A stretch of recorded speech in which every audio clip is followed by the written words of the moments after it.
ಕೆಂಪೇಗೌಡ ಅನ್ನೋದೊಂದು ಹೆಸರು ಇದೆಯಲ್ಲ, ಅದೊಂದು ಗತ್ತು ಸರ್.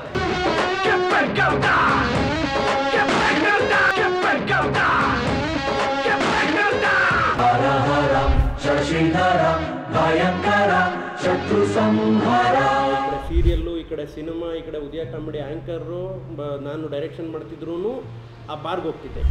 ನಮ್ಮ ಜೊತೆಗಾರರು, ನನ್ನ ಸ್ನೇಹಿತರು, ನಮ್ಮ ಜೊತೆ ಇದ್ದಂಥವ್ರು ಕಲಾವಿದರು ಎಷ್ಟೊಂದು ಜನ ಖಾಲಿ ಇದ್ದಾರೆ ಸರ್. ನೀವು ಹೇಳಿದ್ದು ಸತ್ಯನೇ.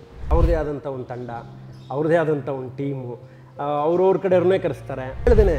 ಕೇಳ್ದೇನೆ ಇದ್ದರೆ, ಮಗು ಅಳದೇನೆ ಇದ್ದರೆ ತಾಯಿನೂ ಹಾಲು ಕುಡ್ಸಲ್ವಂತೆ ಸರ್. ನನ್ನದೇ ಉದಾಹರಣೆ ನನ್ನೇ ತೊಗೊಳ್ಳಿ, ಬೇರೆಯವ್ರದ್ದೆಲ್ಲ ನಾವು ಮಾತಾಡೋದು ಬೇಡ, ಸುಮ್ಮನೆ ಯಾಕೆ ಕಾಂಟ್ರವರ್ಸಿ ಅಂತ. ಕ್ಯಾಮ್ರಾ ಮುಂದೆ ಇದ್ದೀನಿ, ನಾನು ಸುಳ್ಳು ಪಳ್ಳು ಹೇಳಲ್ಲ.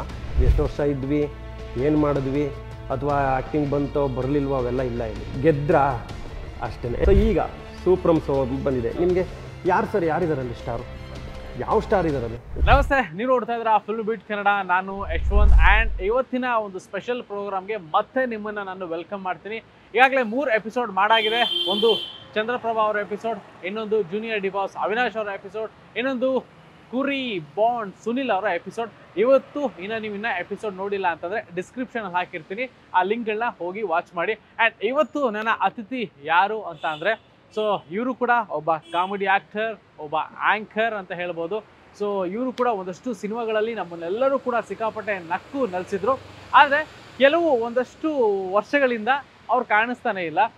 ಸಣ್ಣ ಪುಟ್ಟ ಒಂದಷ್ಟು ಸಿನಿಮಾಗಳಲ್ಲಿ ಅಲ್ಲಿ ಕಾಣಿಸ್ಕೊಂಡ್ರು ಬಿಟ್ಟರೆ ಇನ್ನೆಲ್ಲೂ ಕಾಣಿಸ್ಕೊಳ್ತಾ ಇಲ್ಲ. ವಾಟ್ ನೆಕ್ಸ್ಟ್ ಅಂತ ಕೇಳೋಕ್ಕೆ ಸದ್ಯಕ್ಕೆ ಅವ್ರನ್ನ ಹುಡ್ಕೊಂಡು ಬಂದಿದ್ದೀನಿ. ಯಾರು ಅಂತ ಅಂದರೆ, ಸೊ ಅವರ ಹೆಸರಲ್ಲೇ ಒಂದು ಗತ್ತಿದೆ. ಸೊ ಅವ್ರನ್ನ ನೋಡಿದ್ರೆ ಒಂದು ರೀತಿಯಲ್ಲಿ ಮುಗುಳ್ ನಗೆ ಬರುತ್ತೆ. ಬೇರೆ ಯಾರೂ ಇಲ್ಲ, ಕೆಂಪೇಗೌಡ. ಸೊ ಇಲ್ಲಿ ಸಿಗ್ತೀನಿ ಅಂತ ಹೇಳಿದ್ದಾರೆ. ಹೋಗೋಣ, ಮಾತಾಡ್ಸೋಣ. ಆ್ಯಂಡ್ ನೀವು ಕೂಡ ಆ ಎಪಿಸೋಡ್ನ ಮಿಸ್ ಮಾಡದೆ ವಾಚ್ ಮಾಡಿ. Hi sir. ಓ ಸರ್, ಏನು ಸಮಾಚಾರ ಸರ್? ಹೆಂಗಿದ್ದೀರಾ? ಆರಾಮ್ ಸರ್. ಫೈನ್. ಬನ್ನಿ ಸರ್, ವೆಲ್ಕಮ್ ಸರ್ ನಮ್ಮ ಆಫೀಸಿಗೆ ಬಂದಿದ್ದಕ್ಕೆ. Thank you sir, thank you. ಏನು ಸರ್ ಪೂಜೆ ತುಂಬ ಜೋರಾಗಿ ಮಾಡ್ಬಿಟ್ಟಿದ್ದೀರಾ? ಸರ್ ಮಾಮೂಲಿ, ಬಟ್ ಇವತ್ತೇ ಒಂದು ಸ್ವಲ್ಪ ಕಡಿಮೆ. ಹೂವುಗಳೆಲ್ಲ ಹಾಕಿ ಜೋರಾಗಿ ಮಾಡ್ತೀವಿ ನಾವು ಪೂಜೆ. ಯಾಕೆಂದರೆ ನಮಗೆ ನಮ್ಮ ಪ್ರೊಡ್ಯೂಸರ್ಗೆ ಮಂಜುನಾಥ್ ಸ್ವಾಮಿ ಅಂದರೆ ತುಂಬ ಇಷ್ಟವಾದ ದೇವರು. ಸೊ ಒಟ್ಟಲ್ಲಿ ಬರ್ತಿದ್ದಂಗೆ ಒಂದು ಒಳ್ಳೆ ವೆಲ್ಕಮ್ಮು, ಊದುಬತ್ತಿ ಸ್ಮೆಲ್ಲು, ಒಳ್ಳೆ ಚೆನ್ನಾಗಿದೆ ಸರ್ ಆಫೀಸ್ ನಿಮ್ಮದು. Yes sir, yes sir. Sir ಈಗ ನಿಮ್ಮನ್ನು ಕಾಮಿಡಿ ಆ್ಯಕ್ಟರ್ ಆಗಿ ನೋಡಿದ್ದೀನಿ, ಆ್ಯಂಕರ್ ಆಗಿ ನೋಡಿದ್ದೀನಿ, ಆರ್ಟಿಸ್ಟ್ ಆಗಿ ನೋಡಿದ್ದೀವಿ. ಇತ್ತೀಚೆಗೆ ನಿಮ್ಮನ್ನ ನೋಡಿದ್ದೆ ನಾನು ಹಳೆ ಸಿನಿಮಾಗಳು ನೋಡಬೇಕು. ಕೆಂಪೇಗೌಡರನ್ನ ನಾನು ಒಳ್ಳೆ ಕೆಂಪೇಗೌಡರ ಕಾಮಿಡಿ ನೋಡ್ಬೇಕಾದ್ರೆ ಹಳೆ ಸಿನಿಮಾ ನೋಡಬೇಕು. ಹೌದು, ಹಂಗಾಗೋಗಿದೆ. ಎಲ್ಲಿ ಹೋಗ್ಬಿಟ್ಟಿದ್ರಾ ಏನು? ಒಂಚೂರು ಕಾಣಿಸ್ತಾ ಇಲ್ಲ, ಕಮ್ಮಿ ಆಗೋಗಿದೆ ಸಿನಿಮಾ. ಏನಾಯ್ತು, ಈ ನನಗೂ ಅದು ಒಂದು ಕೊರಗಿದೆ ನೋಡಿ. ತುಂಬ ನಾನು ಇತ್ತೀಚೆಗೆ ಎಲ್ರಿಗೂ ಫೋನ್ ಮಾಡಿ ಕೇಳ್ತಾ ಇದ್ದೀನಿ, ಎಲ್ಲಿ ಥರ ನಮ್ಮನ್ನು ಮರೆಸ್ಬಿಟ್ರೆ ಇಲ್ಲಂಗಾಗಿದೆ. ಈಗ ನಾನು ನೋಡಿ, ಈಗ ನಾನು ಕಟ್ಲೆ ಅಂತ ಒಂದು ಸಿನಿಮಾ ಸರ್, ನಾನು ಹೀರೋ ಆಗಿ ಮಾಡಿ ಸಿನಿಮಾ. ಇದುವರೆಗೂ ನಾನು ಒಂದು 70-80 ಸಿನಿಮಾ, ಸಣ್ಣ ಪುಟ್ಟ ಎಲ್ಲ ಸೇರೋಣ ಒಂದು 90 ಸಿನಿಮಾ ನೀವು ನೋಡ್ಕೊಂಬಂದಿದ್ರೆ ಎಲ್ಲ ಹೀರೋಗಳ ಜೊತೆ. ಈ ಕಟ್ಲೆ ಅಂತ ಒಂದು ಮಾಡೋಕ್ಕೆ ಶುರು ಮಾಡಿದ್ಮೇಲೆ ಏನಾಯಿತು, 1-2 ವರ್ಷ ಎಳೆದ್ಬಿಡ್ತು ಸರ್. ಅದು ರೀಶೂಟು, ಮತ್ತು ಒಂದು ಕಥೆನ ಚೇಂಜ್ ಮಾಡಿದ್ವಿ, ನರೇಷನ್ ಚೇಂಜ್ ಮಾಡ್ಕೊಂಡ್ವಿ, ಆರ್ಟಿಸ್ಟ್ ತಬ್ಲಾ ನಡೆಯೋರು ಬೇಕು ಅನ್ನಿಸ್ತು, ಹಾಕ್ಕೊಂಡ್ವಿ. ಹಿಂಗಾಗಿ ಒಂದು 2 ವರ್ಷ ಹೊರಟೋಯ್ತು. 2 ವರ್ಷದಲ್ಲಿ ನಮ್ಮ ಪ್ರೊಡ್ಯೂಸರ್ ಭರತ್ ಗೌಡ್ರು ಏನು ಮಾಡಿದ್ರು, ಪರವಾಗಿಲ್ಲ, ಈಗ ಇಷ್ಟೆಲ್ಲ ಖರ್ಚು ಮಾಡಿದ್ದೀವಿ, ಮತ್ತೆ ನೀವು ಸಣ್ಣ ಪುಟ್ಟ ಪಾತ್ರ ಮಾಡಬೇಕಾ ಅನ್ನೋದೊಂದು ಪ್ರಶ್ನೆ ಬಂತು. ಸೊ ನಾನು ಇಲ್ಲ, ಬೇಡ ನೋಡೋಣ ಅಂದ್ಬಿಟ್ಟು ನಾನು ಸುಮ್ಮನಾದೆ. ಹಾಗಾಗಿ ನಿಮಗೆ ಹೊಸ ಕಾಮಿಡಿ ಸಿಕ್ಕಿಲ್ಲ. ಒಂದು 2 ವರ್ಷ 3 ವರ್ಷದ ಹಿಂದೆನೇ ನೋಡ್ದಂಗೆ ಆಯಿತು ನಿಮಗೆ. ಸೊ ಈಗ ಮಾಡಿದ್ದೀನಿ ಸರ್. ಸೊ ಒಂದಷ್ಟು ಸಿನಿಮಾ ಮಾಡಿದ್ದೀನಿ, ಎಲ್ಲ ರಿಲೀಸಿಗೆ ರೆಡಿ ಇದೆ. ಸೊ ಹಂಗಾದ್ರೆ ಈಗ ಬ್ಯಾಕ್ ಟು ಬ್ಯಾಕ್ ಬರ್ತೀರಾ, ಒಳ್ಳೆ ಎಂಟರ್ಟೈನ್ಮೆಂಟ್ ನಮ್ಗೆ. ಖಂಡಿತವಾಗ್ಲೂ ಕೆಂಪೇಗೌಡರನ್ನ ಮಿಸ್ ಮಾಡ್ಕೊಂಡಂತ ಒಂದಷ್ಟು ಬಳಗ ಏನಿದ್ರು ನೆಕ್ಸ್ಟ್ ಹಂಗಾದ್ರೆ ಬರ್ತಾ ಇರುತ್ತೆ. ಅದಕ್ಕಿಂತ ಹೆಚ್ಚಾಗಿ ನಮ್ಮದೇ ಕಟ್ಲೆ, ನಾನೇ ಒಂದು ಹೀರೋ ಆಗಿ ಮಾಡಿರೋ ಸಿನಿಮಾ. ಅದಕ್ಕೂ ನಿಮ್ಮೆಲ್ಲರ ಆಶೀರ್ವಾದ ಇರಬೇಕು ಮೇಯ್ನ್. ಇದುವರೆಗೂ ಹೆಂಗೆ ಬೆಳೆಸಿದ್ದೀರೋ ಮುಂದಕ್ಕೂ ಸರ್ ಜನಗಳ ಆಶೀರ್ವಾದ ಇರುತ್ತೆ, ನಮ್ಗಳ ಸಪೋರ್ಟ್ ಇರುತ್ತೆ. Thank you sir, thank you so much. ನಿಮ್ಮ ಸಪೋರ್ಟ್ ಇದ್ರೇ ಅವ್ರ ಆಶೀರ್ವಾದನೂ ಸಿಗುತ್ತೆ. ಯಾಕಂದ್ರೆ ರೀಚ್ ಮಾಡೋದು ನೀವೇ ಅಲ್ವಾ ಫಸ್ಟು. ಯಾಕಂದ್ರೆ ಅವ್ರಿಗೆ ಕೆಂಪೇಗೌಡರು ಯಾವ್ದು ಮಾಡ್ತಾವ್ರೆ ಅಂತ ಗೊತ್ತಿರಲ್ಲ. ಸೊ ಕೆಂಪೇಗೌಡ ಇದನ್ನು ಮಾಡ್ತಿದ್ದಾನಪ್ಪ, ಇದನ್ನು ನೋಡಿ ಅಂತ ರೀಚ್ ಮಾಡೋದು ನೀವಲ್ಲ. ಹಾಗಾಗಿ ಫಸ್ಟ್ ನಿಮ್ಮದು. Thank you sir, thank you. ಮೀಡಿಯಾದವ್ರಿಗೆ ಯಾವಾಗಲೂ ನಂಬರ್ 1. ಇವಾಗ ಏನು ಗೊತ್ತಾ, ನಿಮ್ಮ ಕಾಮಿಡಿ, ನಿಮ್ಮ ನಟನೆ ಒಂದು ಕಡೆ ಇತ್ತು ಅಂತಂದರೆ, ಕೆಂಪೇಗೌಡ ಅನ್ನೋದೊಂದು ಹೆಸರು ಇದೆಯಲ್ಲ, ಅದೊಂದು ಗತ್ತು ಸರ್. ಹೆಂಗೆ ಸರ್, ಯಾರು ಇಟ್ಟಿದ್ದ ಹೆಸರನ್ನ? ಇಲ್ಲ ಸಿನಿಮಾಗೆ ಬಂದ್ಮೇಲೆ ಹೆಸರು ಚೇಂಜ್ ಮಾಡಿಕೊಟ್ರೆ ಏನು ಅಂತ? ಇಲ್ಲ ಸರ್, ಅದೊಂದು ಕತೆ. ಅದು ನಮ್ಮಪ್ಪನ ತಮ್ಮ, ನಮ್ಮಪ್ಪ ಬೋರೇಗೌಡ, ನಮ್ಮಪ್ಪನ ತಮ್ಮ ಮರಿಗೌಡ, ಇಬ್ಬರಿಗೂ ಗಂಡು ಮಕ್ಕಳು. ಅವ್ರಿಗೊಂದು ಗಂಡು ಮಗು ಹುಟ್ಟುತ್ತೆ, ನಾನು ನಮ್ಮಪ್ಪಂಗೊಂದು ಗಂಡು ಮಗು ಹುಟ್ಟುತ್ತೀನಿ. ಇಬ್ಬರು ಅವಾಗ ಮನೆ ದೇವ್ರಿಗೆ ಹೋಗ್ತಾರೆ. ಶಿವಳ್ಳಿ ಅಂತ ನಮ್ಮ ಮನೆ ದೇವ್ರು ಭೈರವೇಶ್ವರ ದೇವಸ್ಥಾನಕ್ಕೆ ಹೋಗ್ತಾರೆ. ಆಗೆಲ್ಲ ನಡ್ಕೊಂಡೇ ಹೋಗ್ಬೇಕಾಗಿತ್ತು, ಬಸ್ಸಿಲ್ಲ. ನಡ್ಕೊಂಡು ಹೋಗ್ತಾರೆ, ದೇವ್ರ ದರ್ಶನ ಎಲ್ಲ ಮಾಡ್ತಾರೆ. ದರ್ಶನ ಆದಮೇಲೆ ಬರ್ತಾ ಇರ್ತಾರಂತೆ. ಮಕ್ಕಳಿಗೆ ಏನು ಹೆಸರಿಡೋದು ಅಂತ ಅವರವರೇ ಮಾತು. ಅವರು ಏನೋ ಒಂದು ಇಡೋಣ ಅಣ್ಣ ಅಂತ ನಮ್ಮ ಚಿಕ್ಕಪ್ಪ, ನಮ್ಮಪ್ಪ ಏನೋ ಒಂದು ಇಡೋಣ ಕಣೋ ತಮ್ಮ, ಏನು ಇಡೋದು ಅಂತ ನೋಡ್ಕೊಂಡು ಬರ್ತಾ ಇರಬೇಕಾದ್ರೆ 1-2 ಮನೆ ಕಾಣಿಸುತ್ತಂತೆ ಸರ್. ಚೆನ್ನೇಗೌಡ ಕೆಂಪೇಗೌಡ ಅಂತ ಮನೆ ಅವ್ರ ಮನೆ ಹೆಸರು. ಮನೆ ಹೆಸರಿಗೆ ಮನೆ ಹೆಸರೇ ಚೆನ್ನೇಗೌಡ ಕೆಂಪೇಗೌಡ ನೀಲಯ್ಯ. ತುಂಬ ಕೋಟ್ಯಾಧೀಶ್ವರರು ಅಂತವರು ಆ ಕಾಲದಲ್ಲಿ. ಇಡೀ ಸುತ್ತಳ್ಳಿಗೆ ಒಂದು ಜಮೀನ್ದಾರರು, ಕೋಟ್ಯಾಧೀಶ್ವರರು. ನಮ್ಮಪ್ಪ ಏನು ಹೇಳ್ತಾರಂತೆ, ನೋಡಿ ಈ ಥರ ಇದೆ, ನನ್ನ ಮಕ್ಕಳು ಕೋಟ್ಯಾಧೀಶ್ವರರಾಗಲಿ, ಮುಂದಕ್ಕೊಂದು ಒಳ್ಳೆ ಹೆಸರಾಗಲಿ, ನಿನ್ನ ಮಗನಿಗೆ ಚೆನ್ನೇಗೌಡ ಅಂತಿಡು, ನನ್ನ ಮಗನಿಗೆ ಕೆಂಪೇಗೌಡ ಅಂತ ಇಟ್ಬಿಟ್ರು ಸರ್. ಬಟ್ ಇನ್ನೂ ಕೋಟ್ಯಾಧೀಶ್ವರ ಆಗಿಲ್ಲ. ನೋಡೋಣ, ಮಿಕ್ಕಿದ ದೇವ್ರಿಗೆ ಬಿಟ್ಟಿದ್ದು. ಕೋಟ್ಯಾಧೀಶ್ವರ ಆಗ್ಲಿಲ್ಲ ಅಂತಂದ್ರು ಕೋಟಿ ಜನಗಳ ಮನ್ಸಲ್ಲಿ ಕೆಂಪೇಗೌಡ ಯಾರು ಅನ್ನೋದು ಗೊತ್ತಲ್ಲ. ಅದಾಯ್ತು ಸರ್, ಅದಾಯ್ತು. ಏನೋ ಭಗವಂತನ ದಯೆಯಿಂದ ಅವರೆಲ್ಲರ ಆಶೀರ್ವಾದದಿಂದ ಅವ್ರ ಮನಸ್ಸಲ್ಲಿ ಇದೀವಿ ಅಂತ ಅದಾಯ್ತು. ಎಲ್ಲಾದ್ರೂ ಅದೊಂದು ಗುರುತಿಸ್ಕೊಳಂಗೆ ಆಗಿದ್ದೀನಿ. ಇದು ನನ್ನ ಹೆಸರಿನ ಕತೆ. ಸರ್, ಈಗ ಒಂದಷ್ಟು ಇಂಟರ್ವ್ಯೂಸ್ಗಳಲ್ಲಿ ನೀವು ಹೇಳಿದ್ರೆ ನಿಮ್ಮ ಎಂಟ್ರಿ ಹೆಂಗೆ ಏನು ಎತ್ತ ಅಂತ, ಮತ್ತೆ ನಾನು ಅದನ್ನ ಕೆತ್ಕಕ್ಕೆ ಹೋಗಲ್ಲ. ಸೊ 2006-07 ನಿಮ್ಮ ಫಸ್ಟ್ ಸಿನಿಮಾ ಡ್ರಾಮಾ ಅಂತ ಬಂದರೆ 2003, 4, 5 ಎಲ್ಲ ಡ್ರಾಮಾ. 6-5 ಸೀರಿಯಲ್ಲು, ಸಿನಿಮಾ, ಅಲ್ಲಿಂದ ಎಂಟ್ರಿ ಸರ್. ಸೊ ಅಲ್ಲಿಂದ ಶುರು ಆಗುತ್ತೆ ನಿಮ್ಮ ಒಂದು ಜರ್ನಿ, ನಮಗೆ ಎಂಟರ್ಟೈನ್ ಕೊಡುವಂಥ ಒಂದು ಜರ್ನಿ. ಹೌದು, ಅಲ್ಲಿಂದ ಜರ್ನಿ ಶುರು ಆಗುತ್ತೆ. ಸೊ ಇಲ್ಲಿವರೆಗೆ ಬಂದು ನಾನು ನಿಮ್ಮನ್ನು ಮಾತಾಡ್ಸೋ ಥರ ಆಗಿದೆ. ಸರ್, ಈಗ ನಿಮ್ಮನ್ನ ಸಿನಿಮಾದಲ್ಲಿ ಎಷ್ಟು ನೀವು ನಮಗೆ ಎಷ್ಟು ಎಂಟರ್ಟೈನ್ ಮಾಡಿದ್ರೋ, ಒಬ್ಬ ಆ್ಯಂಕರ್ ಕೂಡ ಅಷ್ಟೇ ಎಂಟರ್ಟೈನ್ ಮಾಡಿದ್ದೀರಾ. ಸೊ ಉದಯ ಟಿವಿಲಿ ಕಾಮಿಡಿ ಟೈಮ್ ಬಂದು ಅದೊಂದು ಸಕ್ಕತ್ತಾಗಿ ಕ್ಲಿಕ್ ಆಯಿತು. ಅದಾದ್ಮೇಲೆ ಉದಯ ಕಾಮಿಡಿ ಅಂತ ಬಂದಾಗ ನೀವು ಮಾಡಿದಂಥ ಶೋ, ನೀವು ಚಿಕ್ಕಣ್ಣವ್ರು ಮಾಡಿದಂಥ ಶೋ ಸಿಕ್ಕಾಪಟ್ಟೆ ಎಂಟರ್ಟೈನ್ ಮಾಡಿದಂಥದ್ದು. ಆ ಟೈಮೆಲ್ಲ ಹೆಂಗಿತ್ತು ಸರ್? ಒಂದು ಕಡೆ ನೀವು ಆರ್ಟಿಸ್ಟ್ ಆಗಿರ್ತೀರಾ, ಆಮೇಲೆ ಆ್ಯಂಕರ್ ಆಗಿರ್ತೀರಾ. ಹೌದು, ತುಂಬ ಬಿಸಿ ಸರ್ ಅವಾಗ ಏನಾಗಿತ್ತು ನೋಡಿ. ಇವಾಗ ಈ ಆ್ಯಕ್ಚುಲಿ ನೋಡಿ, ಇಷ್ಟು ವರ್ಷ ಜರ್ನಿ ಆದಮೇಲೆ ಫ್ರೀ ಆಗಿದ್ದೀವಿ ನಾವು. ಅವಾಗ ಎಷ್ಟು ಬಿಸಿ ಅಂದರೆ, ನಾವು ಈ ಕಡೆ ಸೀರಿಯಲ್ ಇತ್ತು, ಆ ಕಡೆ ಸಿನಿಮಾಗಳು ಅವಾಗವಾಗ ಒಂದೊಂದು ಸಿನಿಮಾಗಳು ಬರ್ತಾ ಇತ್ತು ನಮಗೆ. ಜೊತೆಗೆ ಉದಯ ಕಾಮಿಡಿ ಚಾನಲ್ ಅವಾಗ ಓಪನ್ ಆಗಿತ್ತು. ನಮ್ಮನ್ನೆಲ್ಲ ನಾನಾಗ್ಬೋದು, ಚಿಕ್ಕಣ್ಣವ್ರಾಗ್ಬೋದು, ನಮ್ಮ ವಿಶ್ವ, ನಮ್ಮನ್ನೆಲ್ಲ ಒಂದು ಕಾಮಿಡಿ ಏನು ಫ್ಯೂಚರ್ ಕಾಮಿಡಿಯನ್ ಅಂತಾರೆ ಅವ್ರನ್ನೆಲ್ಲ ಕರ್ಕೊಬಂದು ಅಲ್ಲಿ ಗುಡ್ಡೆ ಹಾಕೊಂಡ್ರು. ಅದರಲ್ಲಿ ನಮಗೊಂದು ಗಣೇಶ್ ಮಾಡ್ತಿದ್ರು ಕಾಮಿಡಿ ಟೈಮು. ಅದೇ ಥರ ಏನೋ ಮಾಡೋಣ ಅಂತೇಳಿ ಜೋಕು ಟಾಕು ಅಂತ ಒಂದು ಕಾರ್ಯಕ್ರಮ, ಲವ್ ಕಿಕ್ ಅಂತ ಒಂದು ಕಾರ್ಯಕ್ರಮ, ಇದೆರಡು ನಾನು ಆ್ಯಂಕರಿಂಗ್ ಮಾಡ್ತಾಯಿದ್ದೆ. ಅದಾದಮೇಲೆ ಒಂದಷ್ಟು ವರ್ಷ ಆ್ಯಂಕರಿಂಗ್ ಆಯಿತು. ಚಿಕ್ಕಣ್ಣನೂ ಆ್ಯಂಕರಿಂಗ್ ಮಾಡ್ತಿದ್ರು ಸಪ್ರೇಟಾಗಿ ಅವರು. ಅದಾದಮೇಲೆ ನಾವಿಬ್ಬರು ಜೊತೆಲಿ ಮಾಡೋಣ ಅಂತೇಳಿ ನಾವೇ, ಈಗ ನಾವು ಹೊಸಕೆರಳ್ಳಿ ಮನೆ ಸರ್ ಅವ್ರದ್ದು, ಒಂದು ಚಿಕ್ಕ ರೂಮೇ, ಅಲ್ಲಿ ನಾನು ಅವ್ರ ಜೊತೆಲೇ ಇದ್ವಿ. ಅಲ್ಲಿ ಇದ್ಕೊಂಡು ರಾತ್ರಿ ಎಲ್ಲ ನಾವೇ ಬರ್ಕೊಂಡು ಬೆಳಿಗ್ಗೆ ಅಲ್ಲಿ ಹೋಗಿ 12ರಿಂದ ಒಂದು ಎಂಕ ಮಂಕ ಅಂತ ಒಂದು ಕಾರ್ಯಕ್ರಮ. ಅದು ಹೇಗೆ ಅಂದರೆ, ನಾವು ಅವರು ಪೊಲೀಸ್ ಆದರೆ ನಾನು ಕಳ್ಳ, ಅಥವಾ ನಾವು ಡಾಕ್ಟರ್ ಆದರೆ ಅವರು ಪೇಷೆಂಟು, ಈ ಥರದ್ದು ಒಂದು ಅಷ್ಟು ಮಾಡಿದ್ವಿ. ಅದು ಕಂಟಿನ್ಯೂ ಒಂದು 2-3 ವರ್ಷ ಮಾಡಿದ್ವಿ ಸರ್. ಅದು ತುಂಬ ಚೆನ್ನಾಗೋಯ್ತು. ಅದಾದಮೇಲೆ ಚಿಕ್ಕಣ್ಣವ್ರಿಗೆ ಒಂದು ಅಧ್ಯಕ್ಷ ಅನ್ನೋದೊಂದು, ಕಿರಾತಕ ಆದಮೇಲೆ ಮಾಡಿದ್ದು ಇವರು. ಕಿರಾತಕ ಆದಮೇಲೂ ಸ್ವಲ್ಪ ಆರಾಮಾಗಿ ಇದ್ದರು. ಅಧ್ಯಕ್ಷ ಅವ್ರನ್ನ ಹಂಗೆ ಕರ್ಕೊಂಡೋಯ್ತು. ಸೊ ಅದಾದಮೇಲೆ ಅವ್ರು ಮಾಡಲಿಲ್ಲ. ಸೊ ನಾನು ಮತ್ತೆ ಒಬ್ಬನೇ ಆದ್ನಲ್ಲ. ಸೊ ನಾನೇನು ಮಾಡಿದೆ, ಮತ್ತೆ ಸ್ಕಿಟ್ ಮಾಡೋಕ್ಕೆ ಶುರು ಮಾಡಿದೆ. ಚಾನಲ್ ಹೆಡ್ ಹತ್ರ ಮಾತಾಡಿಕೊಂಡು ಒಂದು ಆ್ಯಂಕರಿಂಗ್ ಆಯಿತು ಸರ್, ಇದು ನಾವಿಬ್ಬರು ಜೊತೆಲಿ ಮಾಡಿದ್ದಾಯಿತು, ಒಂದು ಡಿಫ್ರೆಂಟ್ ಏನಾದರೂ ಮಾಡೋಣ ಅಂತ. ಈ ಜೋಕ್ಗಳೇನಿದೆ, ಜೋಕ್ನ ಗಂಡ ಹೆಂಡತಿ ಜೋಕ್ ಇತ್ತು ಅಂದರೆ ಆ ಜೋಕ್ನ ಶೂಟ್ ಮಾಡೋವಂಥದ್ದು. ಅದನ್ನು ನಾನೇ ಪ್ರಪೋಸ್ ಮಾಡಿ ಅವ್ರಿಗೆ, ಚಾನಲ್ ಹೆಡ್ಗೆ. ಅವರು ನನಗೆ ಕ್ಯಾಮ್ರಾ ಎಲ್ಲ ಕೊಟ್ಟು, ಲೊಕೇಶನ್ ಎಲ್ಲ ಕೊಟ್ಟು, ಇಷ್ಟು ಬಜೆಟ್ ಅಂತ ಕೊಟ್ಟು, ಅದನ್ನು ನಾನೇ ಡೈರೆಕ್ಷನ್ ಮಾಡಿಕೊಂಡು, ನಾನೇ ರೈಟಿಂಗ್ ಮಾಡಿಕೊಂಡು, ನಾನೇ ಆ್ಯಕ್ಟ್ ಮಾಡಿಕೊಂಡು, ಅದೊಂದು 500-600 ಎಪಿಸೋಡ್ ಮಾಡಿದೆ ಸರ್ ನಾನು.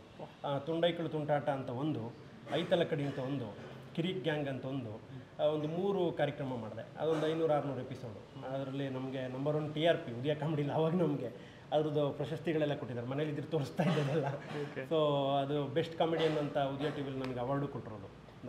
ಅಷ್ಟಾಯಿತು ಸರ್ ಅಲ್ಲಿ ಕೆಲಸಗಳು. ಓಕೆ ಸರ್, ಇವಾಗ 2006-07 ಏನು ಸಿನಿಮಾ ಎಂಟ್ರಿ ಆಗ್ತೀರಾ? ಸೊ ನಾನು ಒಂದು ಕಡೆ ಕೇಳ್ಪಟ್ಟಿದ್ದೆ, ಸಿನಿಮಾ ಎಂಟ್ರಿ ಆಗಿ ನಟ ಆಗಿ ಕಾಮಿಡಿ ಮಾಡಿ ಆಲ್ರೆಡಿ ನೀವು ಒಂದಷ್ಟು ಜನ ಮನಸ್ಸು ಗೆದ್ದಿರ್ತೀರ. ಆವಾಗಲೂ ಕೂಡ ಒಂದು ಬಾರಲ್ಲಿ ನೀವು ಸಪ್ಲೈರಾಗಿ ಕೆಲಸ ಮಾಡ್ತಿದ್ರಂತೆ, ಹೌದಾ? ಹೌದು ಸರ್. ನಾನು ಬಾರ್ ಅನ್ನೋದು ನಾನು ಆ್ಯಕ್ಚುಲಿ ಈಗಲೂ ಬಿಟ್ಟಿಲ್ಲ. ನಾನು ಈಗಲೂ ಪ್ರೆಸೆಂಟು ನಮ್ಮ ಯಜಮಾನರು 2012ವರೆಗೂ ನಾನು ಸಪ್ಲೈ ಮಾಡ್ತಾ ಇದ್ದೆ ಬಾರಲ್ಲಿ. ಈ ಕಡೆ ಸೀರಿಯಲ್ಲು, ಈ ಕಡೆ ಸಿನಿಮಾ, ಈ ಕಡೆ ಉದಯ ಕಾಮಿಡಿ ಆ್ಯಂಕರು, ನಾನು ಡೈರೆಕ್ಷನ್ ಮಾಡ್ತಿದ್ರು ಆ ಬಾರ್ಗೆ ಹೋಗ್ತಿದ್ದೆ. ಯಾಕೆ ಹೋಗ್ತಿದ್ದೆ ಅಂದರೆ, ಸ್ಟಾರ್ಟಿಂಗ್ ನಾವೇನು ಇಂಡಸ್ಟ್ರಿಗೆ ಬಂದೋ ಸರ್, ನಾನು ಡ್ರಾಮಾ ಅಂತ ಬಂದಾಗ 2004-05 ನಮಗಿಲ್ಲಿ ಯಾರೂ ಇಲ್ಲ. ಏನೋ ಒಂದು ಮಾಡಬೇಕು. ಊರು ಮಂಡ್ಯ, ನಮ್ಮದು ಮಂಡ್ಯದಿಂದ ಬಂದಿದ್ದೀವಿ. ಇಲ್ಲಿ ಉಳ್ಕೊಳ್ಳೋಕೆ ವ್ಯವಸ್ಥೆ ಇಲ್ಲ.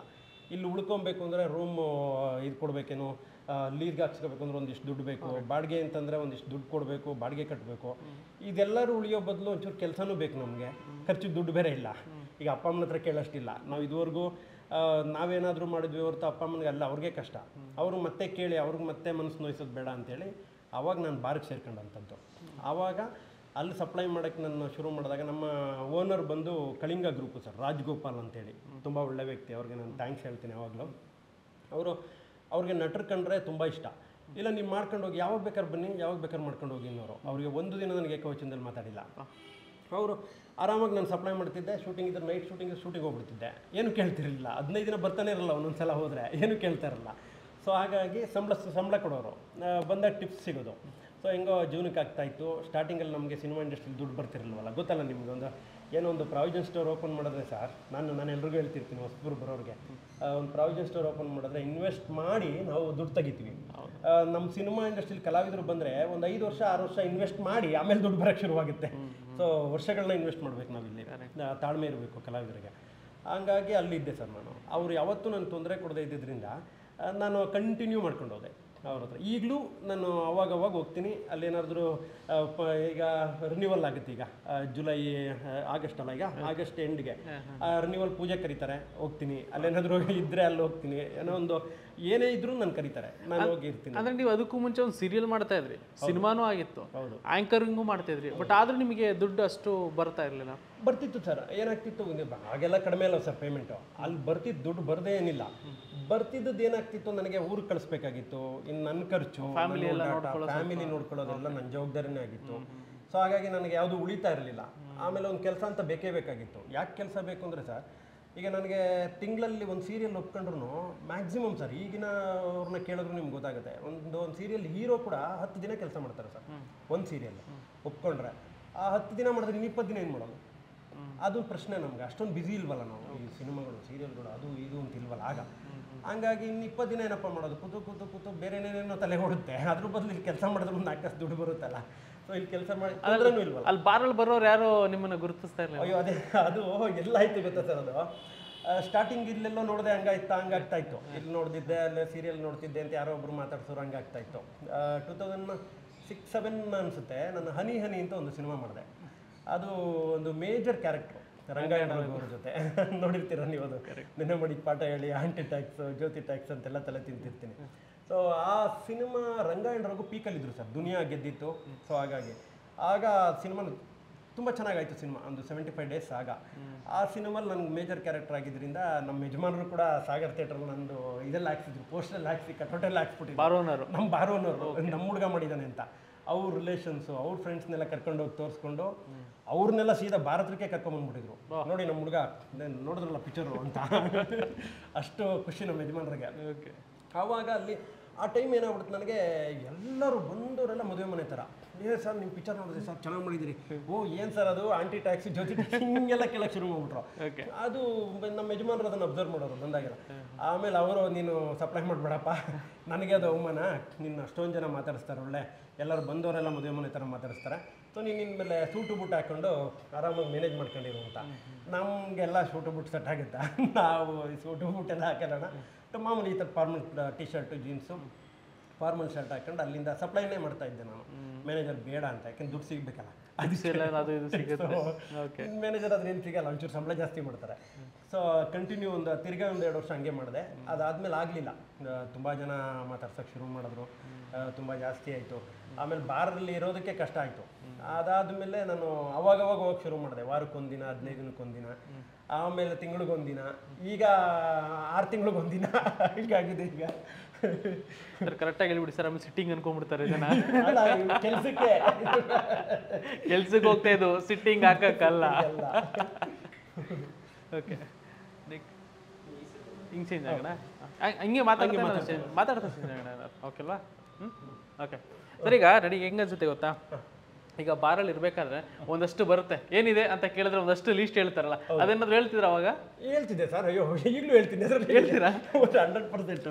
ನನಗೆ ಖುಷಿ ಆಗೋದೇನು ಗೊತ್ತಾ, ಬಂದ ತಕ್ಷಣ ಕುತ್ಕೊಂಡ ತಕ್ಷಣ ಕಸ್ಟಮರು ಏನಿದೆ ಅಂತಂದರೆ ಫಸ್ಟ್ ನಾವು ಹೇಳ್ತಿದ್ವಿ. ಆಗ MC ವಿಸ್ಕಿ ಇದೆ, MCB ಇದೆ, ಕೋಡೆಸ್ ರಮ್ ಇದೆ, ಓಲ್ಡ್ ಮಂಕ್ ರಮ್ ಇದೆ, HRD ಇದೆ, ಮ್ಯಾನ್ಸನೋಸ್ ಬ್ರ್ಯಾಂಡ್ ಇದೆ, 8 PM ಇದೆ, ಸಿಲ್ವರ್ ಕಪ್ ಇದೆ, ಈ ಥರದ್ದೆಲ್ಲ ಒಂದಿಷ್ಟು ಬ್ರ್ಯಾಂಡ್ ಹೇಳ್ತಿದ್ವಿ ಫಸ್ಟು. ಅದು ಹೆಂಗೆ ಚೇಂಜ್ ಆಯಿತು ಅಂದರೆ, ಆಮೇಲೆ ಪ್ರತಿಯೊಬ್ಬರದ್ದು ಒಂದು ಬ್ರ್ಯಾಂಡ್ ಆಗೋಯ್ತು. ಯಾವುದು ನಿಮ್ಮ ಬ್ರ್ಯಾಂಡು? ನನಗೆ ಗೊತ್ತಿಲ್ಲ, ನಾವು ಹೊಡಿಯಲ್ಲ. ಕ್ಯಾಮ್ರಾಮನ್ ಸರ್ದು ಯಾವುದು ಬ್ರ್ಯಾಂಡು? ಓಲ್ಡ್ ಮಂಕು. ಅವಾಗ ಏನಾಗ್ಬಿಡುತ್ತೆ, ಅವ್ರು ಬಂದು ಕುತ್ಕೊತಾ ಇದ್ದಂಗೆ ಓಲ್ಡ್ ಮಂಕ್ ಕೊಡಪ್ಪ, ಅವ್ರ ಬ್ರ್ಯಾಂಡ್ನ ಕೇಳಕ್ಕೆ ಶುರು ಮಾಡಿದ್ರು. ಜನರೇಷನ್ 2006 ಹಂಗೆ ಕೇಳ್ತಿದ್ರು. ಆಮೇಲೆ ಅವ್ರ ಬ್ರ್ಯಾಂಡ್ನ ಕೇಳಕ್ಕೆ ಶುರು ಮಾಡೋರು. ಅವಾಗ ಏನು ಕೇಳೋರು ಗೊತ್ತಾ, ಫುಡ್ ಏನಿದೆ ಅಂತ. ಅವಾಗ ನಾವು ವಾಪಸ್ ಹಿಂಗೆ ಹೇಳಕ್ ಶುರು, ಚಿಕನ್ ಪೆಪ್ಪರ್ ಡ್ರೈ ಇದೆ, ಚಿಕನ್ ಫ್ರೈ ಇದೆ, ಚಿಕನ್ ಡ್ರೈ ಇದೆ, ಚಿಕನ್ ಮಂಚೂರಿ ಇದೆ, ಚಿಲ್ಲಿ ಚಿಕನ್ ಇದೆ, ಚಿಕನ್ 65 ಇದೆ, ಚಿಕನ್ ಬೋನ್ಲೆಸ್ ಇದೆ, ನಮ್ದು ಕಾರ್ಗಿಲ್ ಸ್ಪೆಷಲ್ ಇದೆ, ಈ ಥರದ್ದು ಹೇಳಕ್ ಶುರು ಮಾಡೋದು. ಆಮೇಲೆ ಎಣ್ಣೆದೇನು ನಾವು ಹೇಳಂಗೆ ಇಲ್ಲ, ಅವರೇ ಬಂದ ತಕ್ಷಣ ಬ್ರ್ಯಾಂಡ್ ಕೇಳ್ಬಿಡೋರು. ಸೊ ಹೀಗೆ ಹಂಗೆ ಚೇಂಜ್ ಆಗಿ. ಯಾರಾದ್ರೂ ಫುಲ್ ಹೈ ಆಗ್ಬಿಟ್ಟು ಕ್ವಾಟೆ ಕೊಟ್ಟಿದ್ದು ಏನಾದ್ರು ಇದೆಯಾ ಅನ್ನೋದೆಲ್ಲ? ಇದೆ ತುಂಬಾ ಇದೆ. ನಮ್ಮ ಬಾರ್ಗಳಲ್ಲಂತೂ ಕೆಲವೊಬ್ರು ಫುಲ್ಲು ಟೈಟ್ ಆಗ್ಬಿಟ್ಟು ಸರ್ ಮೆಟ್ಲು ಇಳಿಯಕ್ಕಾಗಲ್ಲ ಅವ್ರಿಗೆ. ನಾವು ಆ ಕಡೆ ಒಬ್ಬ ಸಪ್ಲೈರ್, ಈ ಕಡೆ ಒಬ್ಬಳು ಸಪ್ಲೈರ್ ಆಟೋ ಮಾಡಿ ಅವ್ರ ಅಡ್ರೆಸ್ ಹೇಳಿದ್ರೆ, ಅದು ನಮ್ಮ ಮನೆ ಜಯನಗರ್ ಹಿಂಗೆ ಹೇಳೋರು. ಅವ್ನು ಹೇಳಕ್ಕೆ ಒಂದು 10 ನಿಮಿಷ, ನಮ್ಗಲ್ಲಿ ಬಿಲ್ ಹೊಟ್ಟೋಗ್ಬಿಡುತ್ತೇನೋ ಅಂತ ನಮ್ಮ ಕತೆ. ಕುಡಿದ್ಬಿಟ್ಟು ಓಡೋಗ್ಬಿಡೋರು ಸರ್ ಎಷ್ಟೋ ಜನ. ಈಗ ಯಾರು ಹಂಗೆ ಮಾಡಲ್ಲ. ಮೊದಲೆಲ್ಲ ಬಿಲ್ ಕೊಡದೆ ಹೋಗೋರು ಎಷ್ಟೋ ಜನ ಇದ್ರು. ನಮಗೆ 8 ರಿಂದ 10 ಟೇಬಲ್ ಸರ್ವಿಸ್ ಕೊಡೋರು ಸರ್.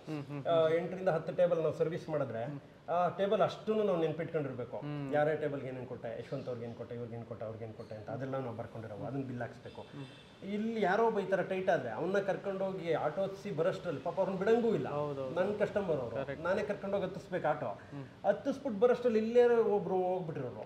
ಹಂಗಾಗ್ಬಿಡುತ್ತೆ ಅಂತ ಅಲ್ಲಿ ಗಮನ ಬೇರೆ, ಇವ್ರು ಬೇರೆ ಅಡ್ರೆಸ್ ಹೇಳಕ್ಕೆ 5 ನಿಮಿಷ. ಸೊ ಆಟೋದವ್ರಿಗೆ ಹೇಳಿ ಕಳಿಸ್ಕೊಟ್ಟಿದ್ದೀವಿ ಸರ್, ತುಂಬ ಇದೆ. ಆಮೇಲೆ ಅವ್ರುಗಳು ಬಿತ್ಕೊಂಡು ವಾಮಿಟ್ ಮಾಡ್ಕೊಂಡಿರೋದು ಇದೆ, ಎಲ್ಲ ಇದೆ. ಒಂದಷ್ಟು ಒಳ್ಳೆ ಎಕ್ಸ್ಪೀರಿಯನ್ಸ್ ಆಗಿದೆ ನಿಮ್ಮ ಜೀವನದಲ್ಲಿ. ಇದೆ ಇದೆ ಇದೆ ಇದೆ. ಹಾಗಾಗಿ ನಾವು ಕುಡಿಯೋದೇ ಕಲೀಲಿಲ್ಲ, ಯಾಕಪ್ಪ ಬೇಕು ಅಂತ. ಹಂಗಾದ್ರೆ ಸಿಟ್ಟಿಂಗ್ ಇಲ್ಲ ಇದೆ. ಆಮೇಲೆ ನಾವೇನು ಮಾಡಿದ್ವಿ, ಸಿನಿಮಾ ಇಂಡಸ್ಟ್ರಿಗೆ ಬಂದ ಮೇಲೆ ಬಾರಲಿದ್ದ ಕುಡಿತಾ ಇರಲ್ಲ ಸರ್ ನಾನು. ಸಿನಿಮಾ ಇಂಡಸ್ಟ್ರಿಗೆ ಬಂದ ಮೇಲೆ ಒಂದು ಯಾರೋ ದೊಡ್ಡವರು ಹೇಳ್ಕೊಟ್ರು, ಇಲ್ಲ ಒಂಚೂರು ಒಂದು ಸಿಟ್ಟಿಂಗ್ ಅಂತ ಹಾಕೊಂಡ್ರೆ ಡೈರೆಕ್ಟರ್ ಜೊತೆ ಕೂತ್ಕೊಂಡು ಅಥವಾ ಹೀರೋಗಳ ಜೊತೆ ಏನೋ ಒಂದು ಹಿಂಗೆ ಕೂತ್ಕೊಂಡ್ರೆ ಒಂದಿಷ್ಟು ಮೀಟಿಂಗ್ ಆಗುತ್ತೆ, ಒಂದಿಷ್ಟು ಮಾತುಕತೆ ಬೆಳೆಯುತ್ತೆ ಅಂತ. ಆಗ ನಾವು ಅಲ್ಲೊಂದು ಚೂರು ಕುಡಿಯೋದು ಕಲ್ತ್ವಿ. ಅದೊಂದು ಚೂರು ಕುಡಿತೀವಿ ಈಗಲೂ. ಎಲ್ಲ ಒಂದಿನ ಒಂದು 3 ತಿಂಗಳು 6 ತಿಂಗಳಿಗೊಂದು ಅಪರೂಪಕ್ಕೊಮ್ಮೆ ಯಾವುದಾದ್ರೂ ಒಂದು ಫಂಕ್ಷನ್ನು ಅಥವಾ ಏನೋ ಒಂದು ಇದು ಅಂತ ಬಂದಾಗ ಕುಡಿತೀವಿ. ಸರ್, ಇವಾಗ ಅಪರೂಪಕ್ಕೊಮ್ಮೆ ಅನ್ಬಾರ್ದು, ಒಕೇಶನಲ್ಲಿ. ಅದು ಹಂಗನ್ಬೇಕಲ್ಲ ಈಗ, ಸ್ಟೈಲಿ ಸರ್, ಒಕೇಶನಲ್ಲಿ ಅಂತ. ನಮ್ಗೆ ಹಂಗೆ ಬರಲ್ವೇ, ನಾವೆಲ್ಲ ಮಂಡ್ಯದ ಪಕ್ಕ ನಾಟಿ ಸರ್, ಪಕ್ಕ ಲೋಕಲ್. Yes sir. ಬನ್ನಿ ಸರ್, ಕೂರೋಣ. ಅವಾಗಿಂದ ನಿಂತ್ಕೊಂಡಿದ್ವಿ. ನಿಂತು ಸಾಕಾಯ್ತು. ಎಸ್. ಇವಾಗ ನೆಕ್ಸ್ಟು ಸಿನಿಮಾ ಇಂಡಸ್ಟ್ರಿ ಬಗ್ಗೆ ಒಂದಷ್ಟು ಮಾತಾಡೋದಂದ್ರೆ, ಕಾಮಿಡಿ ನಟರು ನಾವು ನೋಡ್ತಾ ಇರ್ತೀವಿ ಸರ್. ಈ ಹಿಂದೆನೂ ಒಂದಷ್ಟು ಕಾಮಿಡಿ ನಟರೆಲ್ಲ ಏನಿದ್ದಾರೆ. ಇತ್ತೀಚೆಗೆ ನೋಡ್ತಿದ್ದಂಗೆ ಒಂದಷ್ಟು ಜನ ಕೆಲಸಗಳೇ ಇಲ್ಲ, ಸೈಲೆಂಟಾಗಿ ಕೂತಿರ್ತಾರೆ. ಆಮೇಲೆ ನಮಗೆ ಕೆಲಸ ಕೊಡಿ ಅಂತ ಕೇಳೋರು ಇದ್ದಾರೆ. ಆಮೇಲೆ ಕೆಲಸ ಸಿಕ್ಕದೆ ಇನ್ನೊಂದಷ್ಟು ಪರದಾಟ, ಇವೆಲ್ಲವೂ ಕೂಡ ನಾನು ನೋಡ್ಬಿಟ್ಟಿದ್ದೀನಿ. ತುಂಬ ಚೆನ್ನಾಗಿ ನಗ್ಸೋ ಅಂಥವ್ರಿಗೆ ಅವ್ರಿಗೆ ಲೈಫೇ ಕಮ್ಮಿ ಆಗ್ಬಿಡುತ್ತಾ ಇಲ್ಲ ಹಿಂಗೆ ಅನ್ನೋದು ನನಗೆ ಗೊತ್ತಿಲ್ಲ. ಅದು ಈಗ ಅದನ್ನೇ ಹೇಗೆ ಹೇಳೋದು, ಅದನ್ನು ಈಗ ನನಗೆ ನಂದು ಹೇಳ್ತೀನಿ ಸರ್. ಬೇರೆಯವ್ರು ಎಷ್ಟೋ ಜನ ನಮ್ಮ ಜೊತೆಗಾರರು, ನನ್ನ ಸ್ನೇಹಿತರು, ನಮ್ಮ ಜೊತೆ ಇದ್ದಂಥವ್ರು ಕಲಾವಿದರು ಎಷ್ಟೊಂದು ಜನ ಖಾಲಿ ಇದ್ದಾರೆ ಸರ್. ನೀವು ಹೇಳಿದ್ದು ಸತ್ಯನೇ. ಏನಾಗ್ಬಿಡ್ತು ಸರ್, ಈಗ ಒಂದು ಟ್ರೆಂಡೇ ಚೇಂಜ್ ಆಗೋಯ್ತು ಸರ್. ಈಗ ಒಂದು 3-4 ವರ್ಷದಿಂದ ನೀವು ನೋಡಿರ್ಬೋದು, ನಮ್ಮ ಹಳೆ ಈಗ ರಾಕ್ಲೈನ್ ಅವ್ರು ಪ್ರೊಡ್ಯೂಸ್ ಮಾಡಿದ್ದು ಯಾವ sir cinema last? Kaatera. Ramu ಅವರು ಸಿನಿಮಾ ಮಾಡಿದ್ದು, ಅವರು ತೀರ್ಕೊಂಡ್ಬಿಟ್ರು, ಹಂಗಾಗಿಲ್ಲ. ಕೆ ಮಂಜಣ್ಣ ಸಿನಿಮಾ ಮಾಡಿದ್ದು ಯಾವುದು ಸರ್? ಅವ್ರ ಮಗನಿಗೆ ಮಾಡಿದ್ರು ಲಾಸ್ಟ್.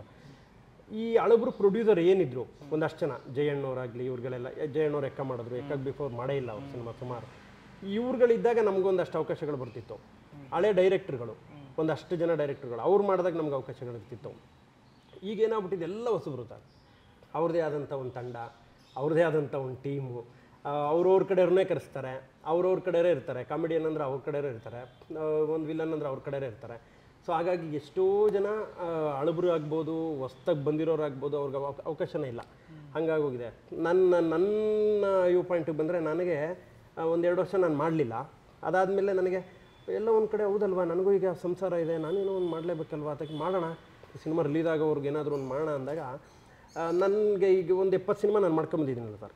ಅವ್ರು ಅಷ್ಟು ಜನ ಕೋ ಡೈರೆಕ್ಟರ್ಗಳು, ಅಸೋಸಿಯೇಟ್ ಡೈರೆಕ್ಟರ್ಗಳು, ಆಮೇಲೆ ಅಸಿಸ್ಟೆಂಟ್ ಡೈರೆಕ್ಟರ್ಗಳು ಪರಿಚಯ ಇರಲ್ಲ. ಅವ್ರಿಗೆಲ್ಲ ಫೋನ್ ಮಾಡೋದು ನಾನು. ಯಾವ್ದು ಮಾಡ್ತಿದ್ದೀರಿ ಯಶವಂತ್ ಅವರೇ ಅಂತ, ಉದಾಹರಣೆಗೆ ಯಾವ್ದು ಮಾಡ್ತಿದ್ದೀರಿ, ಇದು ಯಾವುದು ನಡೀತಾ ಇದೆ ಕೆಂಪೇಗೌಡರು, ಮತ್ತು ಎಲ್ಲಿ ನಮ್ಮನ್ನು ಕರೀಲೆಲ್ಲ ಮರ್ತ್ಬಿಟ್ರಲ್ಲ ಅಂತ ಹಿಂಗೆ ಕೇಳೋದು. ಅವಾಗ ಅವರು, ಇಲ್ಲ ಕೆಂಪೇಗೌಡರೆ, ಈಗ ಈ ಸಿನಿಮಲ್ಲಿ ನಿಮ್ಮನ್ನು ಮಾಡಬೇಕು ಅಂತಿತ್ತು, ಫೋಟೋ ತೆಗೆದು ಕಳಿಸಿದ್ದಾರೆ ಸರ್ ನನಗೆ ಎಷ್ಟೋ ಜನ. ನೋಡಿ, ಈ ಪಾತ್ರನೇ ಕೆಂಪೇಗೌಡರೇ ಮಾಡಬೇಕು ಅಂತ ಸ್ಕ್ರಿಪ್ಟಲ್ಲೇ ಕೆಂಪೇಗೌಡ ಅಂತ ಬರೆದಿದ್ದೆ ನಾನು. ನೀವು ಯಾವಾಗ ಹೀರೋ ಆದರೂ ನಿಮ್ಮನ್ನು ಹೆಂಗೆ ಕರೆಯೋದು ನಾನು? ಹೀರೋ ಆಗಿಬಿಟ್ರಿ ನೀವು, ಹೀರೋನ ನಾನು ಕಾಮಿಡಿ ಕ್ಯಾರೆಕ್ಟರ್ ಕರೆದ್ರೆ ನೀವೇನಾದರೂ ಅಂದ್ಕೊಂಬಿಟ್ರೆ ಅನ್ನೋದು ನನಗೆ ಬಂತು, ಹಂಗಾಗಿ ನಾನು ಕರೀಲಿಲ್ಲ ಅಂತ ಎಷ್ಟೋ ಜನ ಇದೆ ಹೇಳಿದ್ರು. ಅಲ್ಲ, ನನ್ನ ಕಲಾವಿದ ಅಷ್ಟೇ ಅಲ್ವಾ, ಹೀರೋ ಜನ ತಗೊಂಡ್ಮೇಲೆ ಹೀರೋ. ಅದು ಇನ್ನೂ ರಿಲೀಸ್ ಆಗಿಲ್ಲ, ಅದು ರಿಲೀಸ್ ಆಗಬೇಕು, ರಿಲೀಸ್ ಆದಮೇಲೆ ಜನ ತೊಗೊಬೇಕು, ಜನ ತೊಗೊಂಡು ಆವಾಗ ನಾನು ಹೀರೋ ಪಟ್ಟ ಸಿಕ್ಕಿದ್ರೆ, ಅಲ್ಲೊಂದು ಸ್ಥಾನಮಾನ ಸಿಕ್ಕಿದ್ರೆ ಆಗ ಹೀರೋ. ಈಗ ನಾನು ಬರೀ ಕಲಾವಿದ ಅಷ್ಟೇ, ಕರೀರಿ ಮಾಡೋಣ ಕೆಲಸ ಅಲ್ವಾ, ನಮ್ಮ ಕೆಲಸ ಅದು, ಇನ್ನು ಬೇರೆ ಕೆಲಸ ನಮ್ಗೆ ಗೊತ್ತಿಲ್ಲ ಸರ್, ಮಾಡೋಣ ಅಂತ ನಾನು ಒಂದಷ್ಟು ಜನ ಕೇಳ್ಕೊಂಡ ಮೇಲೇ ನಾನು ಒಂದಷ್ಟು ಸಿನಿಮಾ ಮಾಡಿದೆ ಸರ್. ನನಗೆ ತುಂಬ ದೊಡ್ಡವರು ಒಂದು ಮಾತು ಹೇಳಿದರು, ಕೂತ್ಕೊಂಡು ಹಿಂಗೆ ಮಾತಾಡ್ತಾ ಇರಬೇಕಾದ್ರೆ, ಕೇಳ್ದೇ ಇದ್ದರೆ, ಮಗು ಅಳದೇ ಇದ್ದರೆ ತಾಯಿನೂ ಹಾಲು ಕುಡಿಸಲ್ವಂತೆ ಸರ್. ಮಗು ಮಲಗಿರುತ್ತೆ, ಮಲ್ಕೊಂಡೇ ಇರುತ್ತೆ, ತಾಯಿ ಕೂತ್ಕೊಂಡೇ ಇರ್ತಾರೆ ಸೀರಿಯಲ್ ನೋಡ್ಕೊಂಡು. ಅದು ಹತ್ತಾಗಲೇ ಅಯ್ಯೋ ಮಗು ಅಳ್ತಾ ಇದೆಯಪ್ಪ, ಹಾಲು ಕುಡಿಸ್ಬೇಕು ಅಂತ ಗೊತ್ತಾಗುತ್ತದೆ. ಇದು ನಾವು ಕೇಳದಿದ್ರೆ ಯಾರು ಕೊಡ್ತಾರೆ? ಓ ಕೆಂಪೇಗೌಡ ಆರಾಮಾಗಿದ್ದಾನೆ, ಏನೋ ಮಾಡ್ತಾಯಿದ್ದಾನೆ ಅನ್ನಂಗೆ. ಈಗ ನಾವು ಪೀಕಲ್ಲಿ ಇದ್ದಾಗ ಓಕೆ, ಈಗ ಹಂಗಿದ್ದಾಗ ಒಂದಷ್ಟು ಸಿನಿಮಾ ಕರಿತಾನೆ ಇರ್ತಾರೆ, ಮಾಡ್ತಾನೆ ಇರ್ತಾರೆ. ಇಲ್ಲದೆ ಇದ್ದಾಗ ಒಂದು ಚೂರು ಹಿಂಗೆ ಮರೆತ್ರೂ ಸರ್ ನಾವೇ ಕೇಳಬೇಕು, ಇಲ್ಲಾಂದ್ರೆ ಕೇಳದೆ ಯಾರು ಕೊಡ್ತಾರೆ? ಹಂಗಾಗೋಗ್ಬಿಡುತ್ತೆ ಸರ್. ಈ ಹಿಂದೆ ನಾನು ಒಂದಷ್ಟು ಜನ ಏನಾದ್ರು ಮಾತಾಡಿಸ್ತಾ ಇರಬೇಕಾದ್ರೆ ಕೆಲವ್ರು ಹೇಳೋರು, ನಮ್ಮ ಆಪರ್ಚುನಿಟಿನ ಇನ್ನೊಬ್ರು ಯಾರೋ ಬಂದು ಕಿತ್ಕೊಂಡ್ರು, ಆ ಥರ ಎಲ್ಲ ಒಂದಷ್ಟು ಮಾತಾಡಿದ್ದೆ. ನಿಮ್ಮ ಆಪರ್ಚುನಿಟಿ ಯಾರು ಕಿತ್ಕೊಂಡ್ರೆ? ಅದನ್ನು ನಾನು ಒಪ್ಪೋದು ಇಲ್ಲ ಸರ್. ಯಾರ ಆಪರ್ಚುನಿಟಿನ ಯಾರೂ ಕಿತ್ಕೊಳ್ಳೋಕ್ಕಾಗಲ್ಲ. ಇಲ್ಲಿ ನಮಗೇನು ಸಿಗಬೇಕೋ ಅದು ಸಿಕ್ಕೇ ಸಿಗುತ್ತೆ. ನಮಗೆ ಸಿಗಬೇಕಾದದನ್ನು ಇನ್ನೊಂದು ಯಶವಂತ್ ಅವ್ರು ಕಿತ್ಕೊಂಡು ಹೋಗೋದು, ಇನ್ನೊಬ್ರು ಕಿತ್ಕೊಂಡು ಹೋಗೋದು, ಅದು ನನ್ನ ಪ್ರಕಾರ ಸಾಧ್ಯ ಇಲ್ಲ ಸರ್. ಅದು ನನಗೆ ಆ ಥರದ್ದು ಆಗೂ ಇಲ್ಲ, ಆ ಥರದ್ದು ನಾನು ಹೇಳೋದು ಇಲ್ಲ. ನನಗೆ ಅದರಲ್ಲಿ ತುಂಬ ನಂಬಿಕೆ ಇದೆ. ಒಂದು ಉದಾಹರಣೆ ಹೇಳ್ತೀನಿ ನಿಮಗೆ, ನಮಗೆ ಸಿಗಬೇಕಾದ ಸಿಕ್ಕೇ ಸಿಗುತ್ತೆ ಅನ್ನೋದಕ್ಕೆ. ಸರ್, ನಮ್ಮ ತಂದೆ ಊರಿಂದ ಬಂದಿದ್ದರು. ನನ್ನ ದೇವೇಗೌಡ ಪೆಟ್ರೋಲ್ ಬಂಕ್ ಹತ್ರ ಮನೆ ಇತ್ತು. ಅವರು ಯಾವಾಗಲೂ ಬಂದರೆ ಏನು ಮಾಡ್ತಾರೆ, ಬಸ್ಸಲ್ಲಿ ಹೋಗಲ್ಲ, ಅವರು ಟ್ರೈನಲ್ಲೇ ಹೋಗಬೇಕು.